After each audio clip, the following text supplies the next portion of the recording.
তুমি না আবার বাবা হতে যাচ্ছ। আমি প্রেগনেন্ট। কি প্রেগনেন্ট?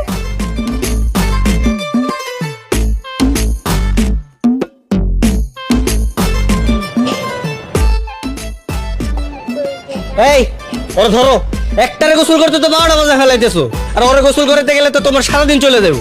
আমার কিন্তু এত সময় নাই, বুঝছো? ওরে ধরো। তো তুমি এসে গোসল করাও না, দুইটা পোলাপাইন লইয়া আমি পড়ছি জ্বালাই। সবকিছু আমার একা হাতেই করা লাগে।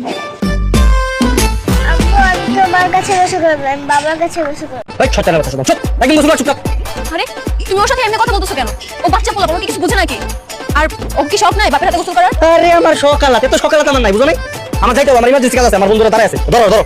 হ্যাঁ, তোমার জীবন জীবন আর আমার জীবন তো কিছু না, তাই না? 3 বেলা খাওয়ানো গোসল করানো আমি আর কিছু পারুম না, সবকিছু তুমি একা হাতে করে লইবা। পারবি না মানে? এই হারামজাদা, তুই পারবি তো ভাবে ভাবো, কর কাজ কর ভালো মতো। গোসল করা।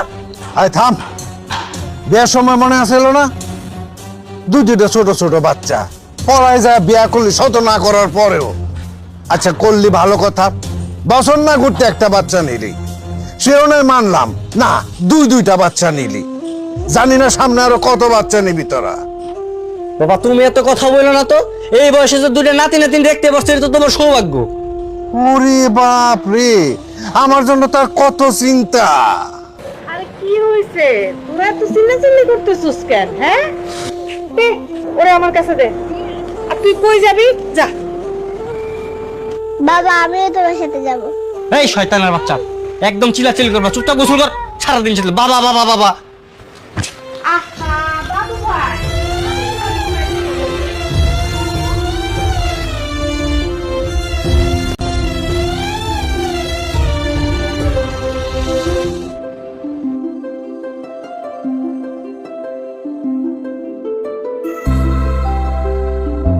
নয়ন,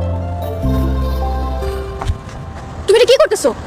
মানলাম কালকে পুলিশ একটু উল্টাপাল্টা কথা বলেছে, তাই বলে তুমি সুইসাইড করবে? আর জব ব্যাপারে আমি সুইসাইড করবো কেন? তাহলে কি করতেছো? মেয়ে দেখতেছো নিশ্চয়ই।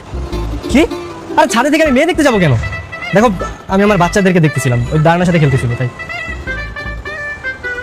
তাই বলো? না তো সেটা তুমি এখান থেকে দাঁড়িয়ে দেখতে পারতে, খামো এখানে দাঁড়িয়ে কেন দেখতেছো? এখন যদি তুমি পড়ে যেতে তাহলে কি হতো বলো তো? তুমি আমাকে নিয়ে এত চিন্তা করো, তুমি আমাকে এত ভালোবাসো, আমি তো কখনো ভাবিও নি তুমি আমাকে এতটা ভালোবাসো। তা ভাববে কেন? সবসময় তো আমার রাগটাই দেখে গেলে, ভালোবাসাতে দেখলাম। আমি এক্সট্রিমলি সরি, আসলে ভুলটা আমাদেরই। এত তাড়াতাড়ি বিয়ে করা একদমই উচিত হয়নি। আমাদের গ্র্যাজুয়েশন কমপ্লিট করে নিজের পায়ে দাঁড়িয়ে তারপরে বিয়ে করা উচিত ছিল। ঠিকই বলেছ, অল্প বয়সে বিয়ে করেছি, অল্প বয়সে বাচ্চা হয়েছে, যে কারণে এখন আমাদের বাচ্চাগুলোকে আমাদের বোঝা মনে হচ্ছে। এখন কি করবে বলো? পিছনে তো আর ফিরে যাওয়া সম্ভব না। আমরা ভুল করেছি, এখন ভুল থেকে শিক্ষা নিয়ে আমাদের সামনের দিকে এগিয়ে যেতে হবে। দেখো আমি এখন থেকে ফ্যামিলিকে টাইম দিব, আমি আর বাইরে টাইম দিব না, ফ্রেন্ডের সাথে আর ঘোরাঘুরি করবো না, সবসময় ফ্যামিলির পাশে থাকবো। তুমি ঠিকই বলেছো, আমাদের উচিত এখন পরিস্থিতি মানিয়ে নিয়ে ফ্যামিলিকে টাইম দেওয়া, হাসি খুশি থাকা। তোমাকে তো একটা গুড নিউজ দেয়াই হলো না। হ্যাঁ বলো। তুমি না আবার বাবা হতে যাচ্ছ। আমি প্রেগনেন্ট। কি প্রেগনেন্ট? হাই হাই, মানে আমি আবার বাবা হতে চলেছি, 3 বাচ্চার বাবা এখন আমি।